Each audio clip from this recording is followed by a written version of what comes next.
Welcome, everybody. Glad you're here. It's going to be a great show tonight, and this is a show that I'm excited to talk about how this whole thing came to be. Started years and years ago, and now I have the opportunity for me to have a conversation with Larry Winget. And let me tell you a little bit about this guy because he's done a lot of work. Larry Winget is known as the Pitbull of Personal Development and the world's only irrational speaker. It's irritational. Irritational. Irritational. I thought completely rational, but I will irritate people. Actually, when I read that the first time, I thought it did say irritation. I was like, it can't be that. But thank you for correcting me on that, Larry. I love that. He is a 6-time New York Times, Wall Street Journal bestselling author of books such as Shut Up, Stop Whining, and Get a Life. You're Broke Because You Want to Be. It's called Work for a Reason. People are idiots, and I can prove it. Your kids are your own fault. Grow a pair, and what's wrong with damn near everything. He's a member of the Speaker Hall of Fame and has starred in his own television series and appeared in national television commercials. There's a regular contributor to many television news shows on topics of money, success, and business and parenting. Larry, welcome to the show. Glad to be here. Let's do this deal. Yeah. So, this has been interesting coming up to this, and I had no idea how many books you had written until I started looking at. Well, you're not out there buying them. Why don't you get out there and buy them? We got to get on that for sure. But I'm doing any good. I'm not making any money from this. You've got to buy the books. Well, we'll work on that. Okay, we'll work on that. But I had no idea. I mean, I seen 6 New York's bestseller, but I had no idea. I mean, I counted at least 12. How many books have you written? I wrote and self-published 25 books. Wow. And then the first book I ever sold was Shut Up, Stop Whining, and Get a Life. And my next 6 were all New York Times, Wall Street Journal bestsellers. So that was your first big one, was Shut Up and Stop Whining? And yeah. Wow, cool. So I'm curious. On my show, I like to talk about basically the hero's journey, if you will, and on what's this journey that got Larry to be this incredible author, to write so many books. What was it, your journey, that kind of led to that, to make it happen? Because you've been writing, I mean, from what I've seen, over 20 years. Is that how? Well, if you can get a speech, you can write it down. And if you can write down your speech, you got a book, right? Right. So, I mean, how long have you actually been an author? Probably I've been doing this 29 years as a professional speaker. So, I quickly learned that just what I said, if you can say it, you can record it. If you can record it, you can videotape it. If you can do all that, you can write it down and sell a book. So I've always offered lots of product. And I was always really good at merchandising what it is that I do. And I was about the first guy to ever sell shot glasses and T-shirts and everything else. If I can put my face and name on something and my slogans and my catchphrases and all that, I'll do it. I'm the Gene Simmons of the speaking industry, I can assure you. I love that, the Gene Simmons, because, Gene Simmons is pretty good at branding. I love it. Yeah, so I don't have really a hero's journey because I'm nobody's hero, I can assure you that, but I do have a journey. I grew up dirt poor in Muskogee, Oklahoma, and my whole key to success was I could work harder than everybody else. And that's what I decided to do when I went into this industry. And I went into this industry quite by default, actually. I had was in the telecommunications business. And I went to work one day, and the Corporation Commission ruled that what I did was illegal, and they didn't grandfather me in. So I went to work rich and came home bankrupt and broke and lost everything I had. Wow. So I turned to my wife and said, I'm going to be a professional speaker. And she said, you don't really know anything about that, do you? And I said, no. But I'd written a lot of sales training for AT&T and Southwestern Bell and so forth before I owned my own telecommunications company. So I said, I'll just go out there and be a sales trainer or something. And I found out quickly that people thought I was funny. I found out they pay you a whole lot more to make people laugh than they do to teach them how to sell. And so for many years, I was pretty much a straight up motivational humorist, just making folks laugh and saying uplifting things. And I got to the point, I hated every word that came out of my mouth. I hated the people I was saying it for. I just hated the whole deal. And I said, I'm not doing this anymore. And I had sort of this you talk about the hero's journey. You know, in every hero's journey, you have this time where you go into the wilderness. And yeah, I went into the wilderness. I hit a wall because I was ready to quit everything. Wow. And I heard Dennis Miller. I was watching television. I went up to Sedona, Arizona. I lived in Oklahoma, and I took a couple of good bottles of whiskey and a box of good cigars and a bunch of books and some good music. And I flipped on the TV one night, and Dennis Miller was on saying that what most comedians do, and he was describing his hero's journey, is go on stage to endear themselves to the audience, because if the audience likes them, they will laugh. Right. And his problem was he wasn't very endearing. So he had to give that up. And I just stopped and said, you know, I'm not very endearing either. I'm going to give that up. And I turned off the TV and I called Rosemary and I called my manager and said, I'm not sure what we're going to do, but I'm going to go on stage and say what I want to say. And the next time, a week later, I went on stage and I got heckled. And I stopped and I told the guy he needed to shut up, stop whining, and get a life. And the audience gave me a standing ovation at that very moment. That's a pretty good line right there. I think I'll do something with that. And I did. And that's when I became the world's only irritational speaker. That's when I became the Pitbull of Personal Development. And I started telling people to give up all that motivational crap that everybody had been saying and get off their ass and go to work. And it's worked really well for me. Wow. Yeah. And I actually heard a story where, you know, in coaching where they were saying that because therapists have so many restrictions and things like that they have to abide by. And one day the counselor goes in there and says, I've had enough. I'm just going to start being authentic. And change started to happen when they got real and just doing what they're supposed to be. Well, you know, I've said for years about people in the coaching and speaking and all that business and the writing business and so forth, that people don't really care about what you have to say, and they don't even listen to what you have to say. But they do listen to see if you care about what you have to say. And that's where the authenticity thing comes from. And I have never really given a damn about what people thought, and certainly don't today. I mean, as I age, I give less than a damn about what people think, but I just never cared. I didn't get into this business to make people happy. I got into this business to make me happy. I got into the self-help industry to help myself.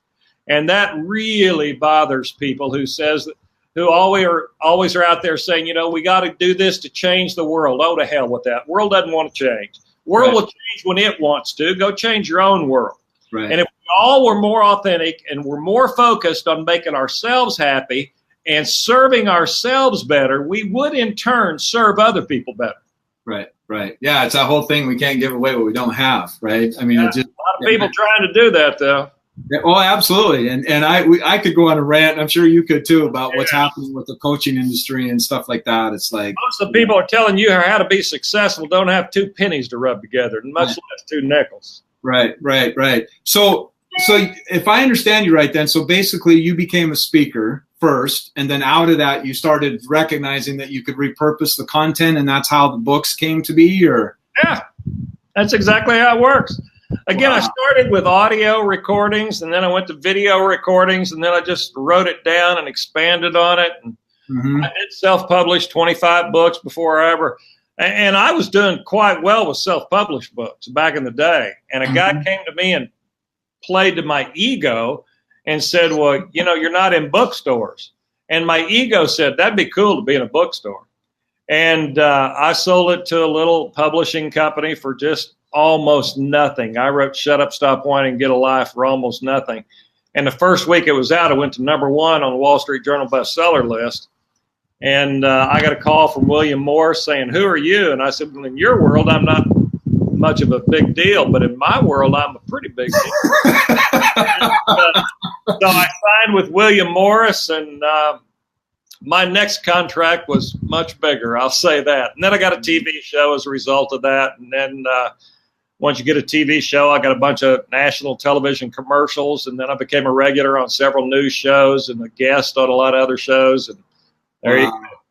That's cool. And it was interesting because I was looking at, you know, I've been watching your feed more and more. As you know, first of all, when I first friended you, when Denise introduced me to you, and just watching what you're putting on your feed. And I noticed you put a post up there. It was probably a couple of weeks ago, just making kind of this announcement. I'm backing off of social media a little bit.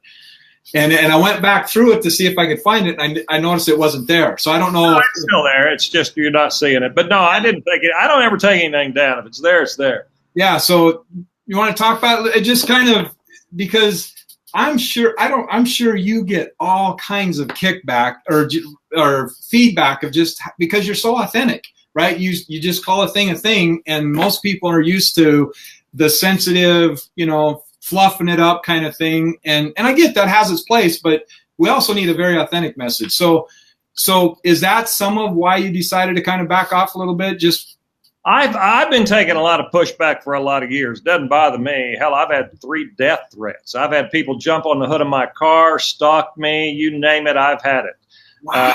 People saying I needed to die and terrible, terrible things. But recently, we've become really mean in society. Mm-hmm. Really mean, and especially all the keyboard cowards out there. Oh, I love that. Have the balls to say it with a keyboard, but they would never say it to your face. Right. And I'm fine with whatever they wanted to say about me and attack me, but they went after my family, my wife. When people will say to you, I hope your wife gets raped, your kids get killed, and you rot from cancer. I go, there's no call for that. And they even attacked my dogs, and that's the wrong thing to do. You shouldn't attack Don't attack my dog. Kids and my wife and my dogs and all that stuff. And I had just fought back for too long, and they just worn me out. And there's some ways these guys are devious. I mean, I had people creating fake accounts in my name, using my pictures and my memes, and then doing really bad things. And people were thinking it was me, and you can't fight back at some point. So I just said, I'm done. And I post probably a fourth of what I used to post. I'm tired of it. I'm tired of the meanness in society right now.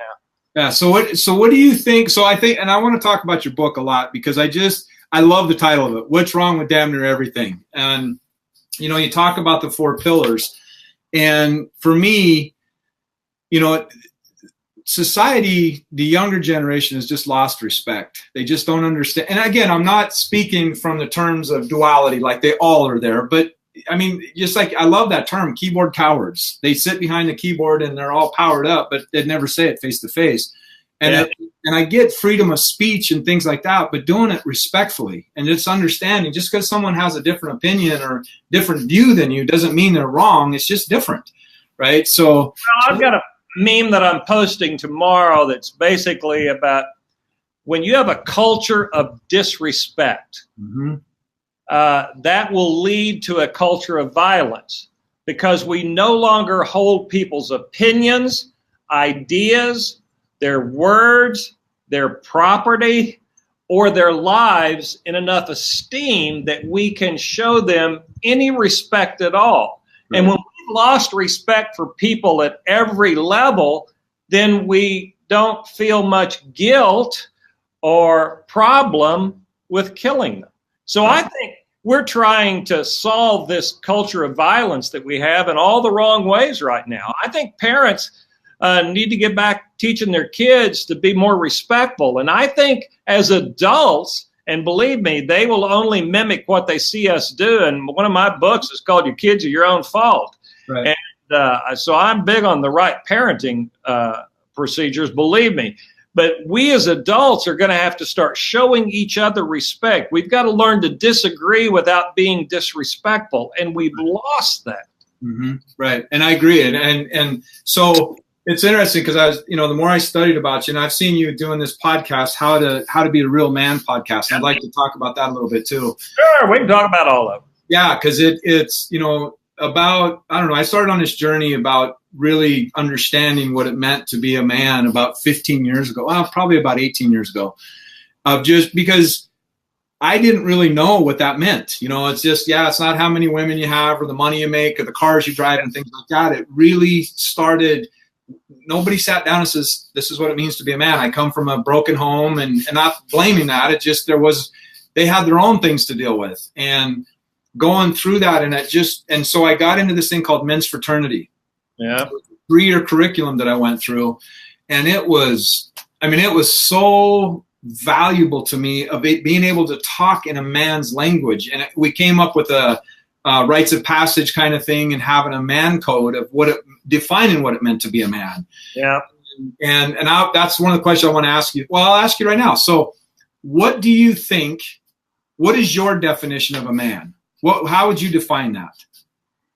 Well, we live in a society who does not like to make distinctions between men and women. Mm-hmm. And yet somehow the distinction between men and women, in my opinion, is kind of the fun of the whole thing. Right? Yeah. I mean, what makes them different is kind of what makes them most interesting and more fun and so forth to me. But I believe that at our core, we're also very different. Mm-hmm. The things we talk about and what it takes to be a man, we created this podcast, and now it's becoming really a big deal. And we've got our first annual event coming up in October and so forth. It came from the idea of just what you were saying, that we have fewer role models about what manhood really means these days. Mm-hmm. And I wrote a book called Grow a Pair, and it was not about what was between your legs, but what was between your ears. Right. And real men, as do real women, they've got to know what they believe and be willing to stand up for it and speak up for it and not apologize for being the way they are. Mm-hmm. I don't mind people disagreeing with me. In fact, I thoroughly enjoy it when people disagree with me, because I think when we disagree and I make you think, even if I make you think because I pissed you off, then we all win because now we're all thinking. Right. So, if I can make people think about what it takes to be a man in terms of honor and integrity and work ethic and kindness and generosity and all those sorts of things, those are what women should do too, those core values. And that's what my new book, What's Wrong with Damn Near Anything, is really about. It's how those core values have collapsed and how it's destroying society, in my opinion. Right. But if I can get men thinking about those core values and how it applies and how they work and run their business with their employees and how they father and what they teach their kids and how they interact with their friends and so forth. Women are so much better, I believe, at this stuff than men are. At what stuff? The core value things. Okay. I really do believe that. I think women are better at it than men because there are more good women role models than there are good men role models out there. I think there are stronger women in society, and we think about it. We have lots of women who are running households, lots of single mothers, and I admire them. And in some communities, we have really strong maternal influences through grandmothers and aunts and mothers and so forth, and God bless them. It's the men who have failed. Right, absolutely. And men have got to be reminded they got to step up. Yeah. And they've got to provide, and they've got to do things that they promised they would do in their marriage vows. And somehow they've made those vows conditional. I'll do them if I feel like doing them. Or as long as I've got a job that I thoroughly love and suits my purpose. Oh, my God. You get a job because you have a commitment to take care of your kids, whether you like the damn job or not. And so I'm out there reminding men, you got to be the right kind of human being that does what you said you would do. And as I said, women are better than that than men are.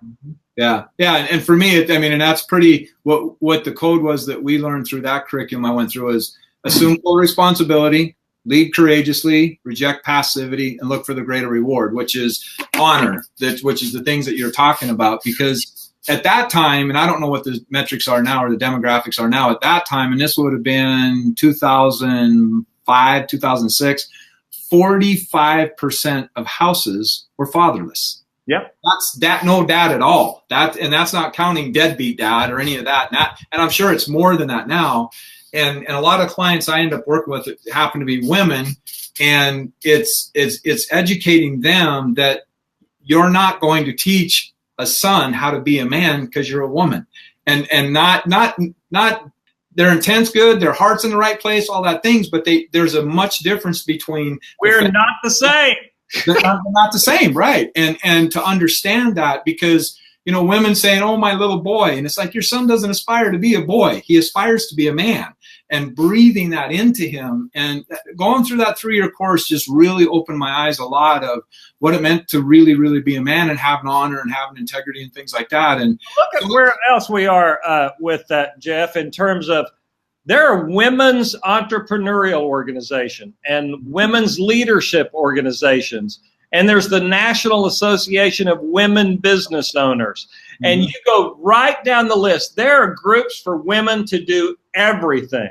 Mm-hmm. And we've become so sensitive in society that if I said we're going to have the Men's Business Owners Association or the Men's Leadership, people are going to go, oh, my God, you can't do that. Why not? Right. Why not? We are different, and we have different motivations from deep within that are in our DNA, and that we're different. Right. And so I decided, knowing that I would make a whole lot of people mad by saying, I'm going to teach men how to be men again. Awesome. And my buddy Chris Widener and I, we decided we would just help men become better men. Mm-hmm. And all that implies, that I think that's a higher calling almost. Absolutely. And I agree. And I think you said it so well, is that men drop the ball. I mean, they just, and going back on evolution of kind of how we got there with society and things like that, is after the war and things like that, it just got more and more where men thought it was okay to just leave a marriage and children were left behind. And if you start looking at how that unravels, I think it was, and again, this was back then when I was studying it, I think 98 or 99% of guys that are in prison grew up in a fatherless home. They're frustrated. And when they're frustrated, they act out and they cause big problems when they don't have somebody mentoring in their life. So I think it's awesome what you're doing. No, go ahead. No, go ahead. No, and now let's think about they're in prison, that high number. But think about little boys in school. Mm-hmm. Little boys in school are much more likely to be given Ritalin, because boys are identified with ADD much more, or ADHD, depending on what we're going to call it this week, than little girls are, because little boys act differently. They just got more juice flowing for some reason, and so they act out. And it's not that they're bad kids and need to be put on psychotropic drugs. It's just that's who little boys are at that stage in their life. Right. Little girls wait till they're 16 to sort of act out and become bored and rebellious and all that sort of stuff. And little boys, try to keep an 8-year-old boy in his seat. Right. Especially after he's been playing video games all night, and then his brain's just wired, and then say, sit down. Exactly. And so what's the solution? Instead of walking up like they did when I was a little boy and go, don't do that. Right. Drug them. Right. Well, and you know, I'd be interested to see how you feel about this. And I want to get more into your book, because I know that there's some great content in that, of course. And I know, of course, you think there is. It doesn't matter what I think. It's what readers think. Is how society has been so conditioned to be in this model of duality. It's either this or it's that. And how it's just dividing our country right now. I mean, this last election was the most, tension ever election. And it's because they're dividing it so much of going, you're either on the left wing or the right wing, but they don't teach that it's the same bird, right? And that's where the respect is. And it's you either agree with the woman and where it's at, or you don't. And it's all the media is just hammering this of, you're either on this side or you're that side. And if you're on that side, then you're bad and you're wrong. And it's just, and I saw that post that you put up, and I'd really love to get your opinion on this, where you did that Fox News about that cheerleader that got kicked off. She didn't make the team, so they shut the whole team down. And then you were on that Fox News thing, and then someone else wrote an article about you going. I was like, it is just so crazy what the media is doing. Yeah, I said old man melts down on Fox News. Yeah. Really? Yeah. Listen, as a result of that, I only got called a racist and a misogynist And about 1,000 times as a result of that appearance on Fox News. I'm going to be on this week talking about a 30-year-old man who's filed a lawsuit against his parents because they say it's time for him to grow up and leave his house. And it's gone all the way to the New York State Supreme Court. And the Supreme Court's not going to uphold it because at that age, he's a tenant. Wow. Listen, we're insane. We've lost our brains. Yeah. Yeah. So yeah. Fox and Friends, and watch me this week. It crashed again on national TV. Old man melts down again. Right. Right. Well, and you know, I've been reading this one book, and I want to ask you this question down the road too. But you know, I read a lot of books, and just getting different, you know, always working on and being more aware is I'm a big fan of David Hawkins, and I don't know if you're familiar with David Hawkins. Wrote Power versus Force, and he has this thing about how to calibrate consciousness and stuff like that. And he had calibrated, and this was back in the early 2000s, where he was able actually to calibrate that like 78% of our society is not even at the level of consciousness to distinguish what is truth and what is not truth. Okay, now let's take that to the next level. And it's like, and that's what media is capitalizing on, right? So yeah. Confirmation bias. I was reading Scott Adams' book, Win Bigly. And it's about the art of persuasion. But he does a whole section in there on confirmation bias, and that people will embrace a lie if it confirms their bias. They don't care whether something is true or not. This is what I believe, so I will embrace a lie if it supports my belief. Whether my belief is founded in a lie or not, it doesn't matter. So what we've done through the media is, again, we're going for confirmation bias. We're not looking for rational thought, logical thought, differences of opinion, differences of ideas, or discussion about the differences of our ideas. We're looking for people who will confirm what we already believe. Right. And that goes along with, you know, really being in touch with our, I got to be careful how I say this. Right? I know, you got to be PC right? These days. Being in touch with, knowing the fact that we will find what we're looking for. We will find the confirmation that goes aligned with just like what you're saying. And if I want to find that women are bad, I'm going to find it. If I want to find that men are bad, I'm going to find it. And I think there's that old joke about the guy, what kind of town did you come from? Well, exactly. Yeah, this will be the same kind of town. So let's talk about your book, because I'm all about, you know. We can talk about anything. You already said I was passionate, and I jumped in on top of you when you said that before we started. You are such a passionate guy, Larry. No, I'm not. I'm really not. This is my job. I'm good at it. So, okay. So what does passionate mean to you? Passion's a load of crap. But how do you know that? It's what will keep most people from being successful. Okay. Their passion will keep them from being successful. What do you mean? And every time you turn into any one of these idiotic, asshat, entrepreneurial podcasts, they're going to say, the key is passion. Mm-hmm. No. Look it up in the dictionary. This is, again, where people are stupid. They won't bother to look up the definition of a word to find out that passion is defined in the dictionary as a barely controllable emotion. We should not have a barely controllable emotion anywhere near our business. Let me ask you a question, and you can answer this. You're in the hospital. Tomorrow, you have to have quadruple bypass surgery. They walk in and say, here's what we're going to do. We're going to let you interview 2 doctors.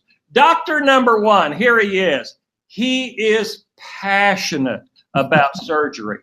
He would rather cut somebody open than anything in the world. He loves to cut into people's chest, break that chest open, and get in there and cut them up. Woo! He loves it.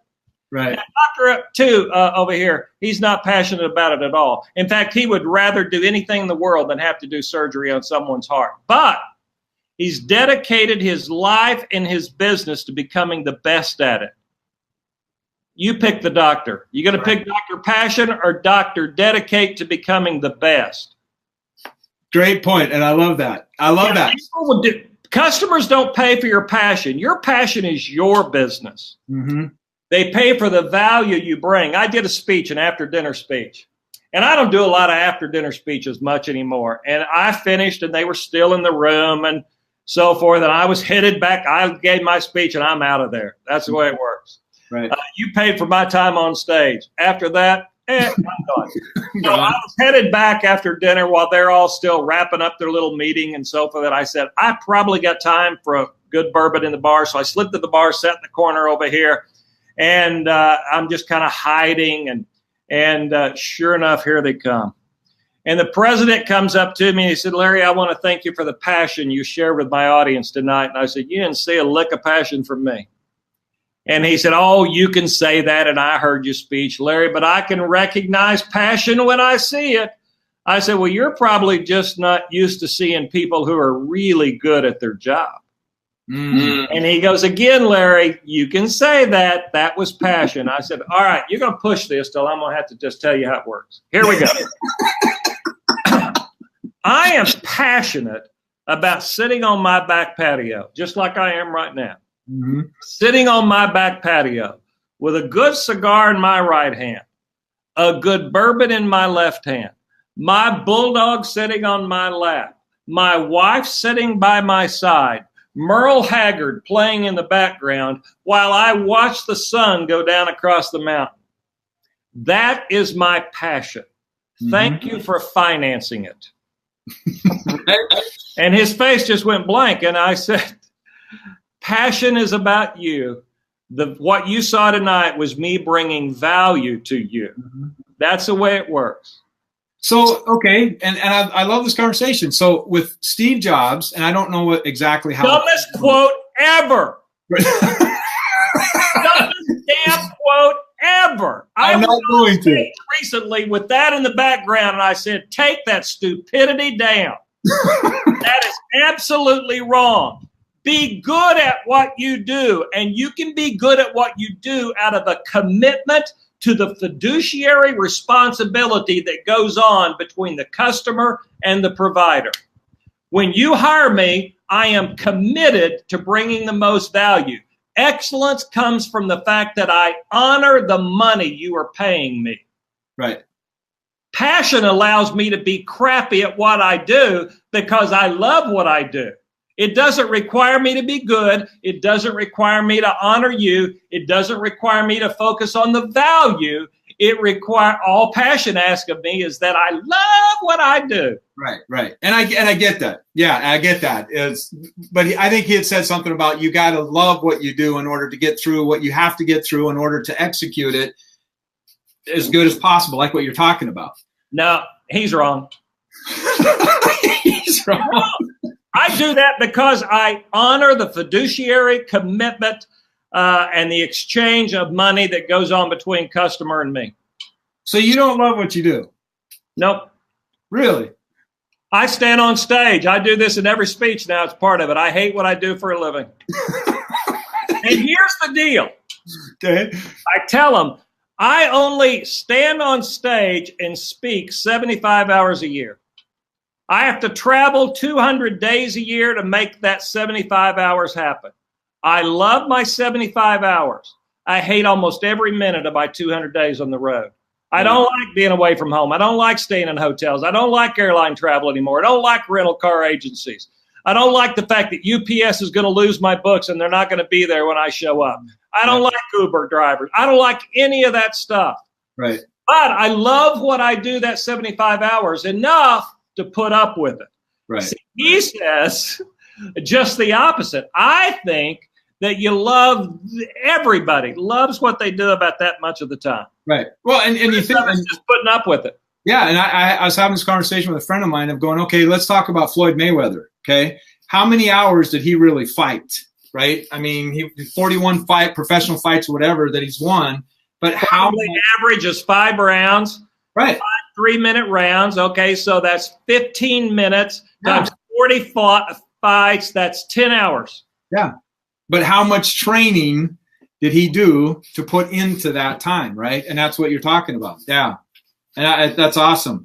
So I really want to get into this book part of yours because it's... All right, get into it. Let's go. What's wrong with damn near everything? Because we're seeing, and I thought it was interesting, this thing. Well, let's go back to what we talked about, the cheerleader, okay?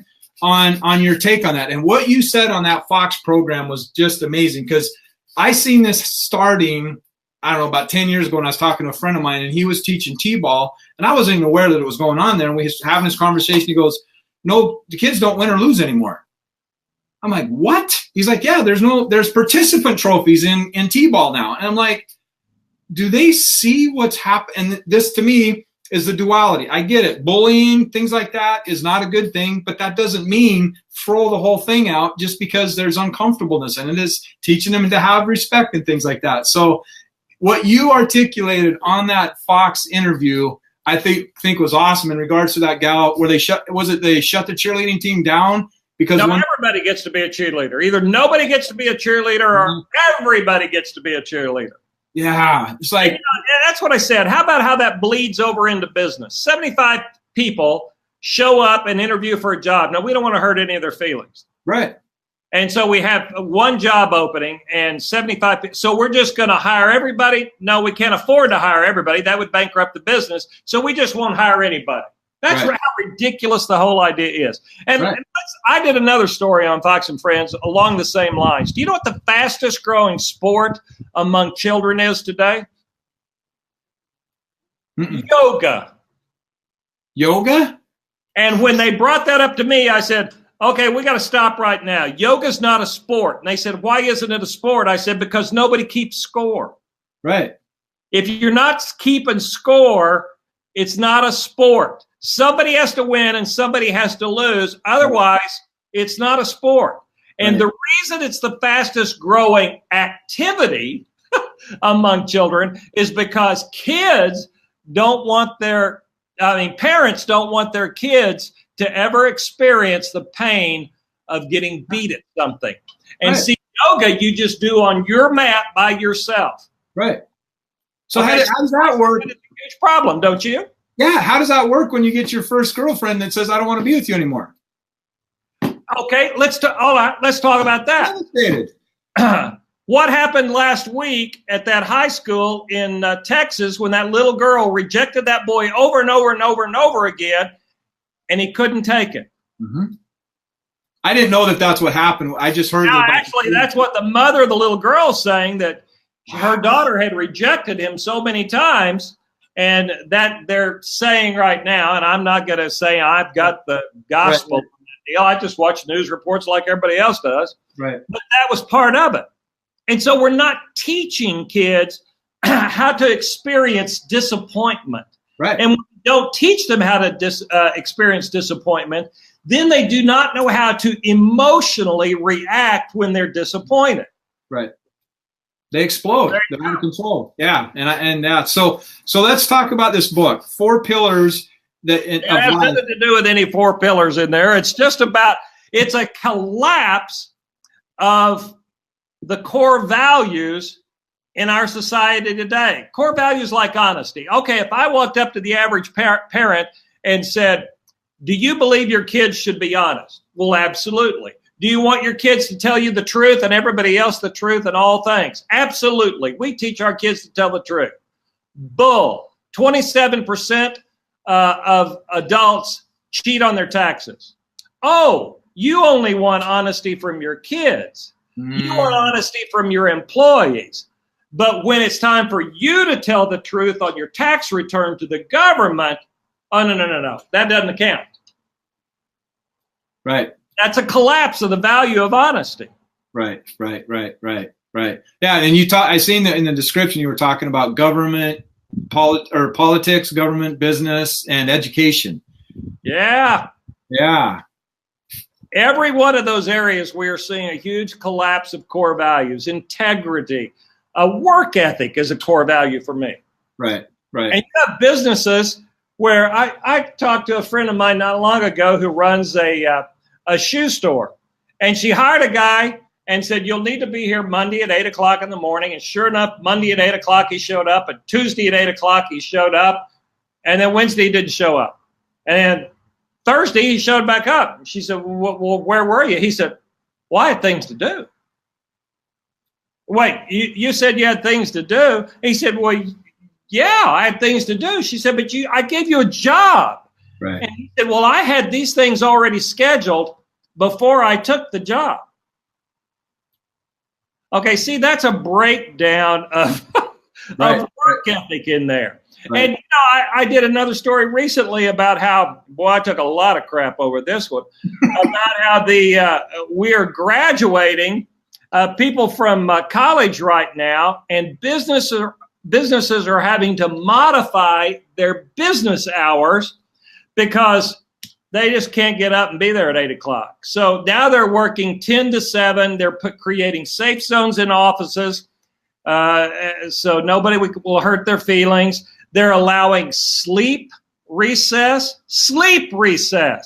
for adults in the workplace today. Wow. Where if you just don't think you can go on any longer, you get to go have a little nap for a while. Nap time for adults in the workplace? Right. God, we've lost our minds. We have lost our minds. Have you ever seen the movie WALL-E? Oh, yeah. Yeah, that's a powerful movie where they go off into that utopia and their bodies are falling apart because there's no resistance.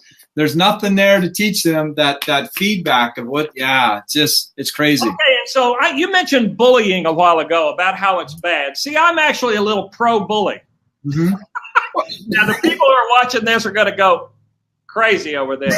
I talk about this in my book, Your Kids Are Your Own Fault. Here's the deal. We're trying to outlaw bullying. Right. That's impossible. Right. You can't do it. So what we have to do is teach our children not to be victims. You can't have a bully if you don't have a victim. Right. What if we all refuse to be victims? And what's the best way? You've grown up. Mm-hmm. You were a little kid, just like I was a little kid, and I bet you had a time when you were bullied. Oh, big time. Absolutely. How do you back down a bully? You stand up to them. Right. Because bullies at heart are cowards. Right. What if we taught our kids to stand up to bullies instead of playing victim to bullies? Right. Instead, we're going after the bullies thinking we can outlaw it. You can't. Mm-mm. You know, I worked with a company one time that the 80-year-old, they were afraid to fire her. She was still the receptionist at 80 years old. And part of her job as the receptionist is she got to pass out the office supplies. If she didn't like you, you didn't get a stapler. And I said, that's a bully. It just comes in a different format. Right. We all have bullies. If you grow up in a family, you either learn how to stick up for yourself or you're always going to get the crap beat out of you. Right. That's how it works. And so you're not going to outlaw bullies. We got to teach our kids not to be victims. Right. And it's I heard this thing from this one guy where he talked about the biggest thing that hinders growth is, he said, it's self-righteousness, arrogance, victimhood, and entitlement. And I see a lot of entitlement of just these kids coming out and not. So I was working with this client and we're going through this process of interviewing people. Probably 60% of that people that we brought, asked them to come in for an interview, didn't even show up. Yep. Didn't show up, didn't call, didn't anything. They just didn't show up. And then of the people that were hired, 50% of them never showed up on their first day. Yep. It's crazy. I mean, it's just like, it's just amazing. That's okay. How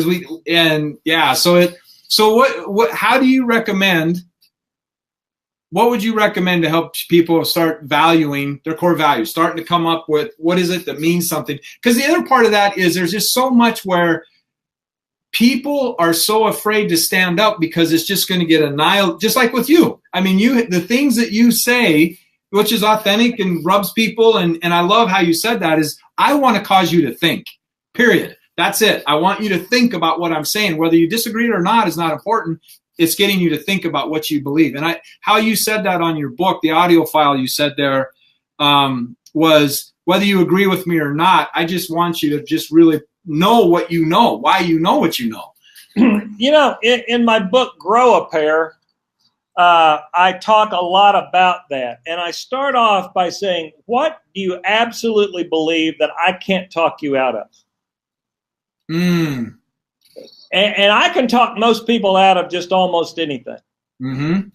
And what I want you to know, have great clarity around, I just looking for 5 things. I'm looking for 5 things that you believe to the point that if a gun were held to your head, you'd say, nope, I still believe that.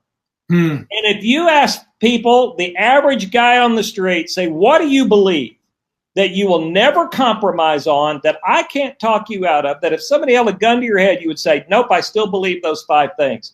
Those would be your values. Right.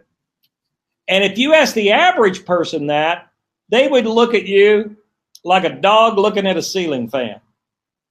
I love that metaphor. Yeah. And that's the way it would be, because people don't have any clarity around their belief systems. Mm-hmm. Yep. So figure out what you believe, why you believe it, and how that shows up in your life, in your parenting, on the job. How does it show up? Right, right. And if it's not showing up in all of those, with your money, how you pay your bills, how you treat your customers, how you treat your employees, how you treat your employer, how you interact with your friends, if it's not showing up in those ways, then you don't believe it and it wasn't a value. It was just lip service. And we got a lot of people who, just as I pointed out a while ago, oh, yeah, I believe in honesty. Then why do you cheat on your taxes? Right. We have conditional, situational ethics, and we have conditional, situational core values. Right, right. Yeah, that's good. And so here's a question, and I love asking this question to my guests. Who are your mentors? Well, I don't have very many. You don't have very many? Well, let me answer that 2 ways. I don't have very many, and yet I have so many. In the last 35 years, I've read over 5,000 books. Wow. I really don't know anybody who's read any more books than I have. That's a lot. That's a lot. A lot. And I tell you what, I read books with intent, not for content. I say, what is this book really trying to tell me? And I read a lot of crappy books. They were just bad books. But I can always say, there's one thing in there I need to know. And I'll find that one nugget in there. What's that one thing? And so when I say not very many and also a whole lot, all of those books taught me something. I remember before I even started in this industry, I heard Earl Nightingale say on a tape that if you wanted to be considered a world-renowned expert, if you wanted that much information, you should read 500 books on a topic. 500 books on a topic. I wanted to be a world-renowned expert, at least in terms of what I knew. So I went out and read 500 books on success. I went, okay, let me read 500 books on business and 500 books on parenting and 500 books about money. And I just kept doing that.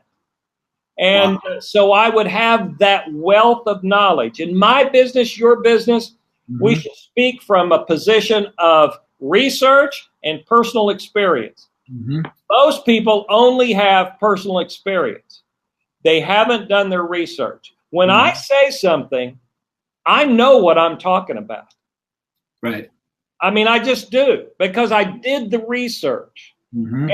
And most people aren't willing to put in those kind of hours. So all of those writers were all my mentors. On a more personal level, my dad was a great example to me. I wouldn't call him a mentor. He was my dad. He was my father. He lived the way he wanted me to live. He wouldn't tell you a lie. You could have beat him to death with a baseball bat, and he would never have lied to you. Never. Truth and honesty meant that much to him. And he said, Larry, when you give your word, you keep your word. And it doesn't matter whether it's convenient or costs you money or whether you like to or do you get embarrassed or not. You gave your word. So you do it. And I went, okay, Dad. And I saw him live that way. And as far as the industry was concerned, this business, Jim Rohn was my mentor. I met Jim Rohn one time. That's it. But I could almost recite word for word every audio Jim Rohn ever recorded. and almost word for word every book that he ever wrote. Jim Rohn to me was the guy, and he gave me my philosophy of speaking. Rohn spoke in principles. I'm not real tactical. You've got Brian Tracy and a bunch of guys like that who are very, very tactical. They've got big lists of things to do. I speak in terms of principles. And if we get the principles right, I believe that the tactics always kind of work out. How I do it is not important as the fact that I do it with the right principle of honesty and integrity and wanting to value you and honor you and your time and your money and so forth. Right. You'll forgive how I do it if I've kept that as my value. Right. Yeah. I love Jim. There's a statement that just really resonated with me, and it's just, how much is that costing you? Yeah. How much is that costing you? And people. My favorite Rohn quote is, "What is easy to do is just as easy not to do." Yeah. Well, how do you beat that line? Right. How do you beat that? Yeah. Because I tell people that'd be easy to do. Well, it'd also be just as easy not to do that. Right. Yeah. You only met him one time, huh? They told me many, many years ago, and I was a member of the National Speakers Association. I've been a member for 14, 15 years. But many, many years ago, the convention committee was putting together, and they came to me and said, "Winget, who would you like to hear speak at NSA?" And I said, "Jim Rohn." And they said, "Oh, he'll never do it." And I said, "Well, how does anybody know?" And they said, "Well, I don't know, but he'll never do it." And I said, "Well, has anybody ever asked Jim Rohn to speak at NSA?" And they said, "Probably not." And I said, "He was one of the original members, but he left many, many years before." And I said, "I'll tell you what, I'll ask him. And if he says yes, I get to introduce him." And so I just picked up the phone and called him. And I talked to him on the phone immediately. And I said, "Mr. Rohn, we would love for you to speak at the National Speakers Association." He said, "Nobody's ever asked me." Wow. I'd be happy to. And so when he showed up, I met with him a few minutes backstage before it was time for him to go on. And I said, "Do you have an introduction?" And he said, "I just want you to say something from the heart." And I went on stage and I said, "I had a period of time in my life when I lost everything and I was at rock bottom, and I turned to the tapes and the books of many of you people in the room, but the guy that I went to every single time was Jim Rohn. So for now," and this is how I close the introduction. "So for the coolest words I will ever say to the National Speakers Association, ladies and gentlemen, here's Jim Rohn." And I walked off. And that was my only one-on-one interaction with Jim Rohn, but he was my speaking mentor and taught me a lot about life and business and so forth. Yeah, I love Jim Rohn. And it's amazing how many people have, Tony Robbins, Jack Canfield, a number of them have come out of being around him, and just amazing man.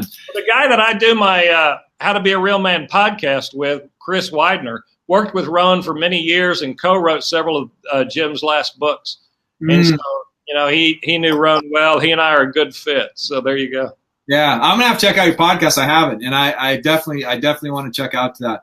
So, one last question before we wrap this up. Sure.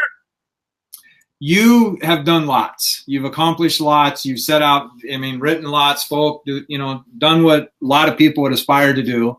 Yeah. If you had 3 days left of your life, yeah, what would you have to do in order for your life to feel complete? My life is complete. Great answer.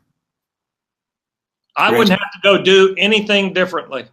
I would spend the next 3 days hugging and loving my wife and my grandkids and my 2 sons and calling all my friends and there aren't very many on my list, and telling them I love them, but I wouldn't have to go do anything in order to feel complete. That's a good life. That's a good life. Yeah. Thank you. Yeah, thank you. So where can they find out? Obviously, your books, I listed some of them. Is it website, your podcast? You can go to LarryWinget.com and find out everything in the world you'd ever want to know about me. If they want to listen to podcasts, just go to How to Be a Real Man. I'm on all the social media platforms, and it's fun to follow me on social media. I can tell you that. Mix it up out there. And Larry, I got a favor to ask you. If people comment down here, would it be okay if you pop in and just kind of answer any questions that somebody has? Sure, sure. That'd be great. That'd be great. So everyone, if you got any questions for Larry, if anything, oh, wait, I got to ask one more question. Because of how much you've written, okay, you've written many, many, many books. Has what you originally started writing, what you wrote at that time, has it evolved and you have a different understanding of it as the result of continuing writing more and more and more material? Yeah, and I think the way that it's evolved is because I personally have evolved, but mostly I've matured a lot. I've gotten older. You look at things differently. I'm 65. You look at things differently at 65 than you do at 35. And so what I thought was so important at the time, I can look back and go, nah, it doesn't really matter that much. Really, the only thing that matters is, and this is how I judge it at this point, and this is a good way to end probably. I brush my teeth right before I go to bed at night like most people in the world do. And I look at myself in the mirror and I sort of do this little test. If I can look myself in the eye and say, you were a good version of Larry Winget today. You got nothing to apologize for, nothing to feel guilty about. You told your family you loved them and you've been a pretty good guy, Larry. Then that was it. And so that's kind of how I judge it all. And it's not so much about how much money I made or any of that. It's, was I a good guy today? That's it. That's a great test. That's a great question to ask. And that's a great way to leave it. And I appreciate your time so much. I would love to have you back. There's many things that we could talk about down the road. We'll do it again. I promise you. Love to have you back on. So if you can hang out just for a little bit, we'll go ahead and close this again. Everybody, thank you for being here. And any questions you have for Larry, he'd be happy to answer them. And then again, stay tuned next week, 5 p.m. Pacific time next Monday. I have another special guest that I would love to introduce you guys to. Until then, make it a great week. Again, Larry, thank you so much for your time. Thank you. Hopefully have you come back soon. So good night, everybody. Take care.